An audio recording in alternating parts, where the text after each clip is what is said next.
Hello and welcome to another daily news on the Philippines. In this video, I'll tell you about a woman being shot by a robber. I'll tell you about the Bohol Loop tourism being shut down due to a local's death, Canada giving away free contraceptive to all women, and more. Today is a special Sunday, and happy Easter to those of you celebrating Easter Sunday. Bohol suspends motor tourism activity after resident's death in Bohol Loop 2024. So the Bohol Loop is a motor tourist activity over 600 kilometers where people of any a riding skill, whether male, female, they basically try to promote Bohol tourism. It's not a race, they don't give out awards or anything, but you can ride a motorcycle through certain designated areas to explore Bohol. And unfortunately, somebody passed away. Now the Bohol government is shutting down that tourism activity for 2024. Here are some more details.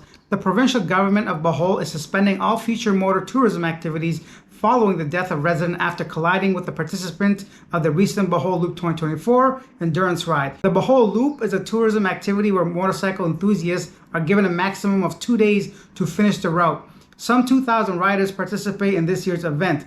Initial reports said that female motorist riders, later identified as Anna Marie Tasic, died after colliding with a participant of Bohol Loop motorcycle event on Saturday. An official statement was released, of course, a very sad tragedy. A policeman was arrested after he allegedly shot a motorcycle rider in Parañaque City on Saturday. The victim was Neil Wong. Apparently, Wong was trying to escape on the motorcycle when a police officer shot him and killed him immediately on the scene. Now, that police officer tried to escape when another police officer noticed and arrested that initial cop that shot the guy. In its possession was the victim's cell phone. Right now, we don't know what the motive was. Next, a story of a brave woman who resisted a robber in Cebu City. Apparently, the burglar came on a Jeepney, tried to grab her purse. She resisted, and that's when the gun went off, hitting her in the neck. She is in stable condition in a private hospital at the moment. Anyways, what is a person doing trying to rob somebody on a Jeepney with a gun? Come on. Our next story comes from Davao City. 66 people have been arrested just based off random checkpoints in Davao City. 54 of these suspects have been mainly because carrying shabu, which is meth, methamphetamines, or cannabis, marijuana in their possession. Now they're saying they believe that most of these narcotics are coming from outside the city, and there's nothing new. This has been going on for a long time, but they do admit they've been really pushing strong and trying to double down on catching these bad guys, apparently. So if you're from Davao City, you know it's a very safe city, and they do their best down there, the officials, to try to maintain that reputation and the city being clean and drug-free, apparently. Next, the Bureau of Immigration has stopped a person trying to sex traffic a Filipina to Malaysia. Here are some more details. The Bureau of Immigration warned the public about another trafficking scheme luring women to work in sex trade abroad. On Sunday, the BI said that they stopped a female victim and her supposed partner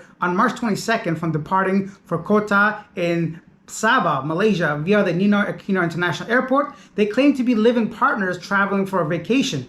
The immigration officer noted that the male companion had a very recent travel to Malaysia. A quick check of his records revealed that he previously left with another female who claimed she was also his partner, but who has not returned to the Philippines to date. The victim was turned over to the Anti-Agency Council Against Trafficking for assistance, while the trafficker faces possible cases for violation of the expanded Anti-Trafficking in Persons Act.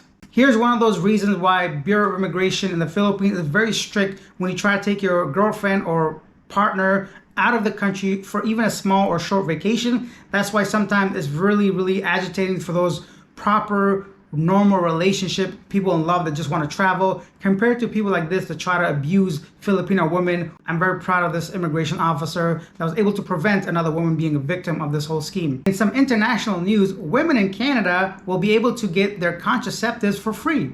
Canada will soon cover the full cost of contraception for women, the government said on Saturday, as it highlighted the first part of major healthcare reform. The government will pay for the most widely used methods to avoid pregnancy, such as IUDs, contraceptive pills, hormonal implants, or the day after pill for the 9 million Canadian women of reproductive age. The Deputy Prime Minister said, I quote, "Women should be free to choose the contraceptives they need without cost getting in the way. So we're making contraceptives free."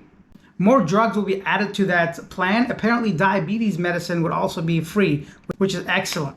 Staying with international news, Netanyahu from Israel says that he okays negotiation talks for a ceasefire. Here are the details. Israel's Prime Minister Benjamin Netanyahu on Friday gave the go-ahead for a new round of talks on ceasefire in Gaza Strip, a day after the World Top Court ordered his country to ensure that aid reached desperate civilians. But despite a binding UN Security Council resolution earlier this week demanding an immediate ceasefire, fighting continued in Gaza, including around its few functional hospitals. Hopefully, Netanyahu okaying some ceasefire talks will put an end to this ridiculous war. Actually, all war in any country, I feel, it's 2024. Why are we still killing each other? Why can't, I don't know, we should just talk this out, somehow find a solution without sending people to kill each other. I'm not a politician or a world leader, but as a civilian, as a citizen of the world, I just feel like any country, for any war, it should just stop.